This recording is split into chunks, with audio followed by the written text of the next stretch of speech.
YouTube tutorial or discussion. This one is going to be a continuation of drawing and proportions within the human body. The last time I did a video on this was, I think, yesterday. We had talked about 3 different proportion methods, or I guess schools of thought, that are presented in a book that is about from the 1920s by George Bridgman. So this is the copy of the book that I have, and on Internet Archives, because it was so old, I figured there might be something with copyright maybe no longer taking place on the old versions or something. Really not exactly sure how it works, so I can't show you guys the whole thing, but it was up there for download. And Internet Archive is a website that's used to save things historically, videos, music, etc. Anyhow, so we had talked about that. We looked at the 3 different ones, one by Dr. Paul, Michelangelo's approach, and W. Reimer. The one that I felt the most information came out of was from Paul Richer. Your move might vary. I mean, I'd suggest getting a copy of this book and looking into it in detail. This one is, let me see if I can find the exact title of this one. Yeah, Bridgman's Complete Guide to Drawing from Life. And I believe it's a compilation of all the things that he had. So, anyhow, kind of all over the place. I apologize. So this one's going to be a little bit more detail with the Paul Richer approach. And this is not only to kind of loosen me up and get me back into it, but also to get y'all thinking. So let's see. So this is Dr. Paul Richer.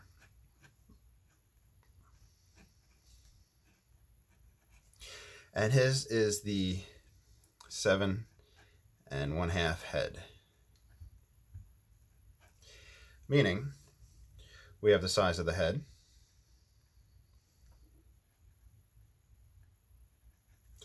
We would then have one more.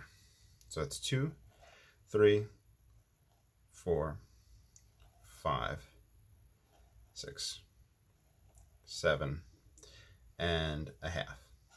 Okay, and within this is where the figure would fall, and you can use these circular shapes in order to place objects. So this is the top. This is the bottom of the feet. Okay, and if I recall correctly, I believe this is the method that we focused on 10 or more years ago in college. So what I want to do, and since I'm going to go into more detail with this one, let me find a straight edge, and we're going to mark this paper off. Now, I'm going to see, so we're going to have 7 here, so looking to see where we could fit on this screen. I can move it up some, and it's going to be more or less like this. So we'll say 1,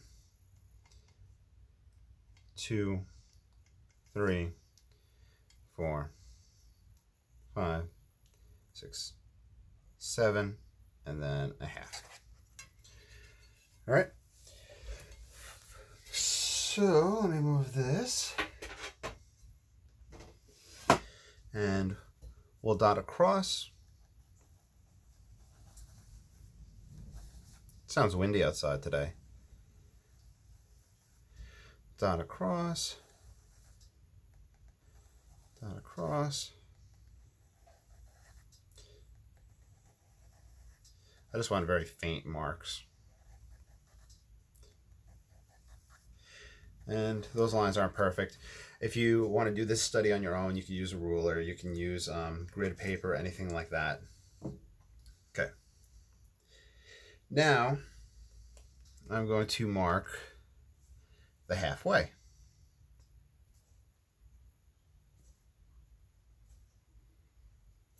So if you use a ruler and you, let's say you're doing this in inches, let's say you just did inches for these, you would then do every half an inch for that one. Okay.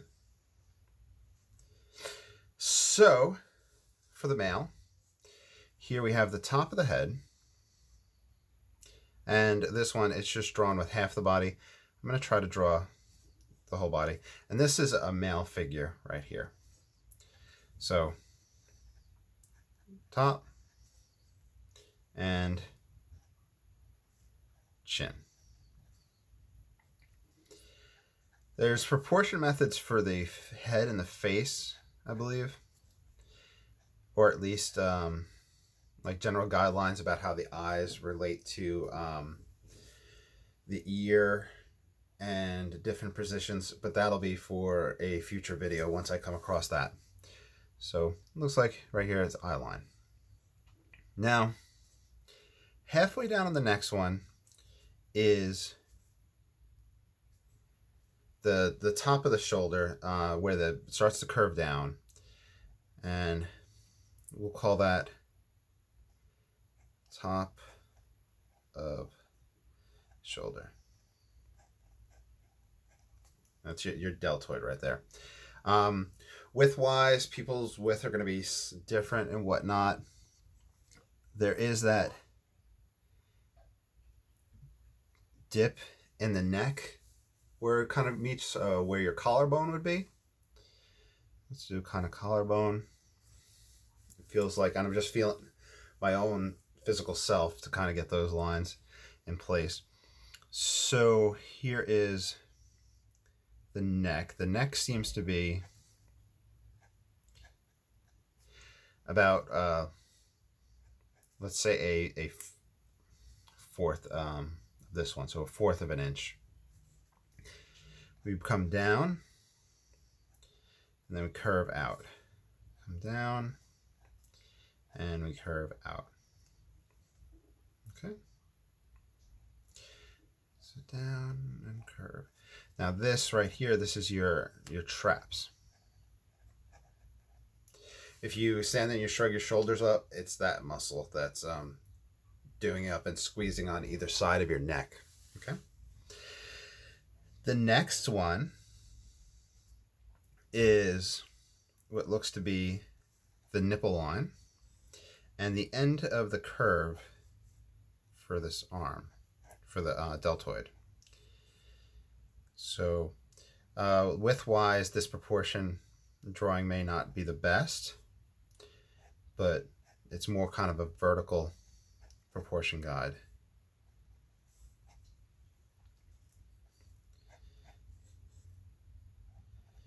So that would be kind of the end of delt.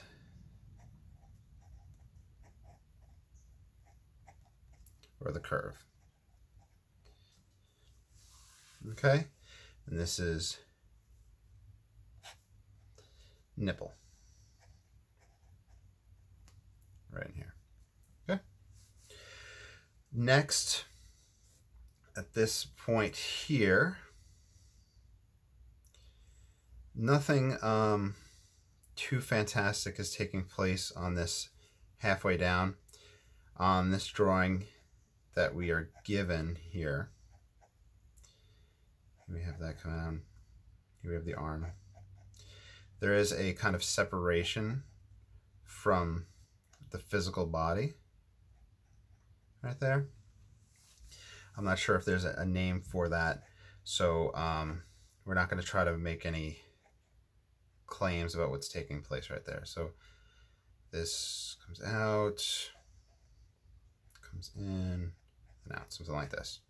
Okay, so if you look at people that bodybuild and stuff like that, that's kind of that that Vtaper that they talk about, where if you do stuff like let's see, lat pull downs, pull ups,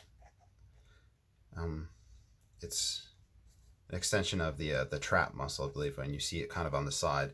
Some people refer to that as like kind of the wings. Okay, next line. Two important things. We have belly button.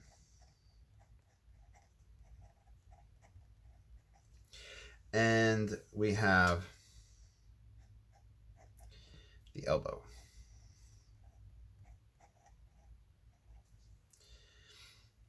Okay. And this is a half of a head down. Half of a head down. We start coming in towards the groin, so I'm gonna have to mark this. This is like the lowest point of the groin. So we'll come in this fashion, This in here, you would call that your abdomen. And your hips would start coming out. Hips start coming out.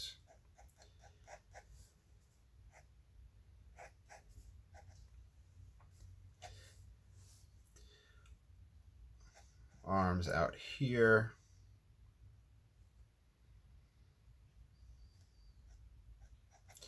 The arm comes down to here. These contours are for different muscle groups and all that, but we're not, try not to focus too much on the contours. That's like the forearm Popeye type muscle right there. Okay. So also at the groin level, we also have wrist. Wrist is a little bit higher right in here. Fingers extend down.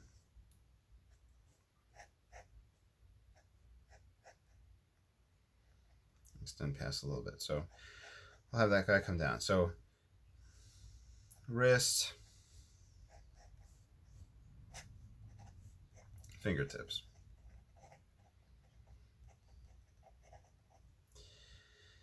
That brings us to this one. So we come in.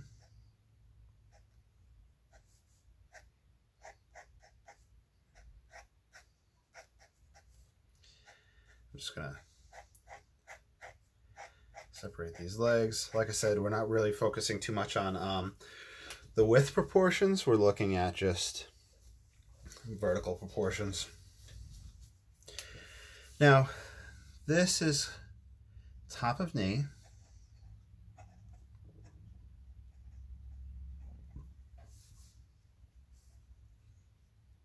This halfway, bottom of knee.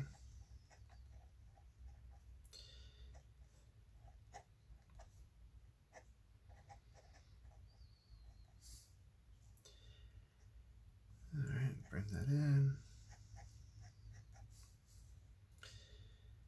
Bring that in. Here seems to be widest calf about.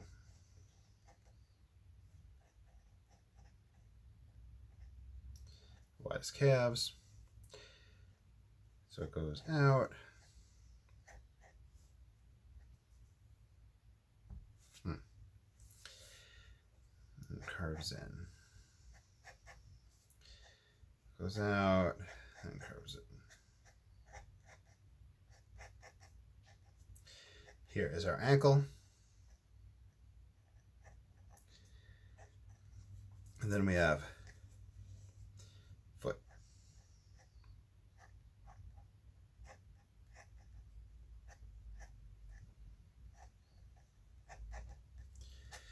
Okay, so this is a kind of proportional method, just to kind of sum things up about how the human body would be. This was Dr. Paul Richer's approach of 7.5 heads,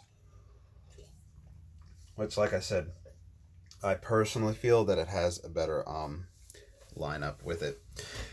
There is a female drawing right alongside it, but the female is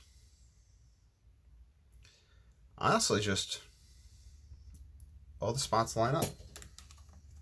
I could go ahead and do that, but I don't think there's really much necessity. It's more curvature of the body, and I think that is utilized to like things like that. The curvature, hips, etc., are used to give us the idea that's a female. So this is one thing that we want to keep in mind now, is that this is just a stagnant, upright drawing. Nothing exciting going on.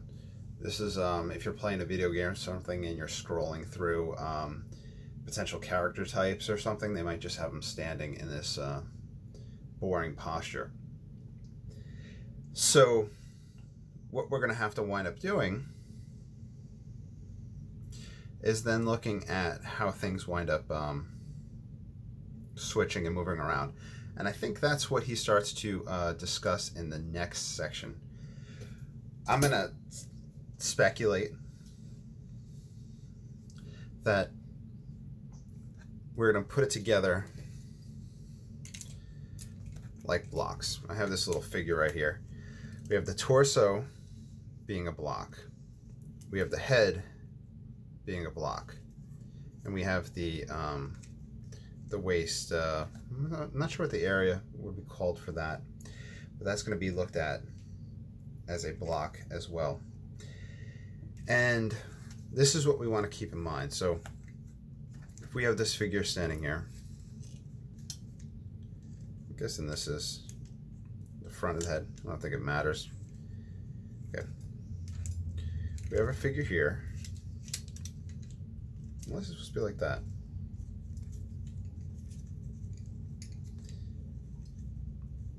Yeah, this is the back. That's that. There you go. Sorry. Now, here we want to realize this visually. If I take this head and I tilt it, let's say somebody's looking at you from their sideways thinking, hey, what do you mean by that? You know, like just that kind of weird cocked head that people do. Notice that cocking does not change the length of this mass. It's here, and then it's here. So if I was to draw something with their head on the side,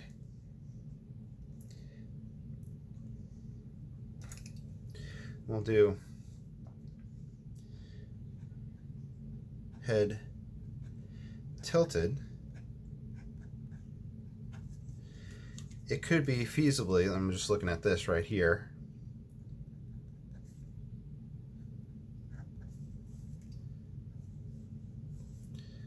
Let's say this is the head tilted.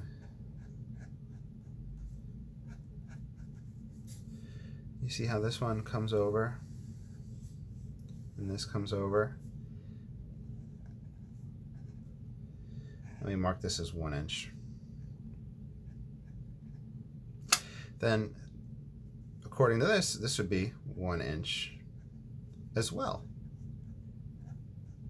But it's just tilted. So that's what we're going to want to keep in mind. If we do the same thing with the body, let's see, I'm going to lean it. Well, that wouldn't physically be possible. Yeah, let's just lean it the other awkward way. Here's the belly button about, right? So the center of the chest would be there, but if we tilt this chest over to the side, so let's say this is nipple, right? We have these guys potentially coming down the neck, so this is the neck. We have the traps, and this guy, the shoulders are now going to be on this angle. So that is from here to here.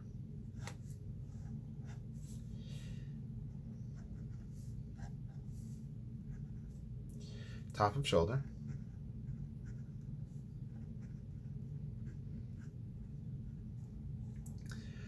We now have,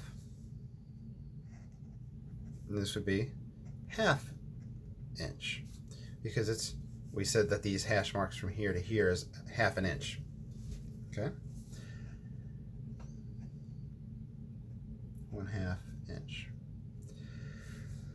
So that perspective vertically comparatively stays the same.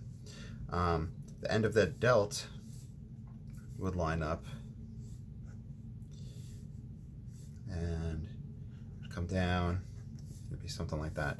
I think I'm making it a little, I'm not making it perfect, but you're kind of getting the idea, hopefully.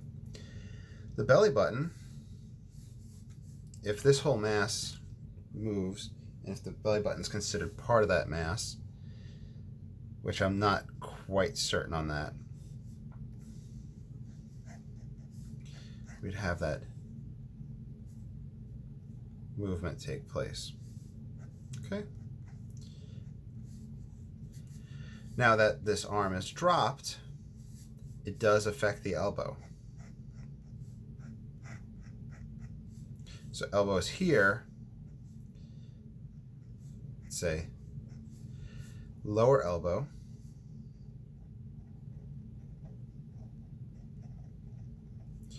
due to shoulder dip. Then this elbow,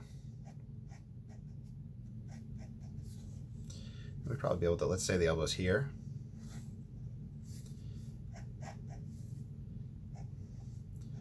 Higher elbow due to shoulder raise. So if we have that twisting of the body taking place, like leaning to the side, and we have that belly button, which we had lined up with the elbows, we now have that moving up on one side, and we have the other side moving down. So that's what we're going to want to keep in mind as we start looking at these things. We're not going to always have a stagnant figure. In fact, I don't have a model, like a live person to draw from. You know, well, the whole quarantine thing. And secondly, I don't have the money to pay a model. If there's like local places that do that, you might be able to like sign on and do that. But you see how the hand's here? The hand would dip further. The wrist, which was here, dips further. Okay? So the wrist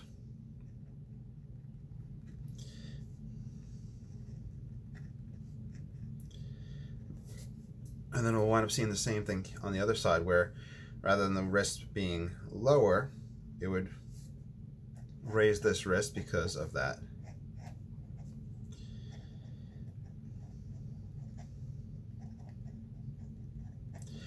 Now I'm hoping at this point I'm beating a dead horse. I hope that I got the point across to y'all. If I didn't, if you're kind of confused about what I'm going into with this, let me know. But I think essentially that's the next concept of this. It does more muscular structure, bone structure.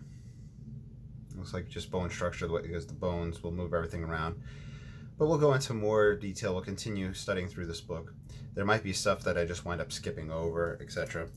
But that's the first few things that we just needed to talk about. So this is probably what I will refer to whenever I do figure drawing. And this is to give you an idea of how it's applicable for different shapes. One thing that you want to keep in mind, though, is this is still for a figure that's head on. If we have a figure that starts bending towards us, that's going to effectively seem to shrink that shape. So that's back and forth perspective. So we haven't discussed anything like that yet. And that's those type of dynamic poses are what's going to wind up affecting what we're doing. So I hope this was informative. Once again, this is Andrew Broussard watercolors. Soon I'll do like kind of a just sketches. I'll look for pictures of models, and I'll probably do sketches from historical works. There's a Boldini that I've been looking at, so we'll see that. This book, once again, let me move this, is Bridgman's Complete Guide to Drawing from Life. Like I said, I'm not sure if it's out of copyright or not, but I was able to find it on a website that has historical text on it. Does it even say it in here? No, it doesn't seem to have it. I don't think that page is missing. Editor's note. Okay. Yeah, and then like I said, there are physical copies of these books, and I think this one is a compilation. This might just be part of it. This only has 170 pages. This was 300 something, I believe. So I am going to log off, and if you have any questions, comments, please let me know down below. Of course, there is the Patreon account if you would like to support this channel. I also have some exclusive content for people that are members of Patreon. So I will see you all soon. Have a great day.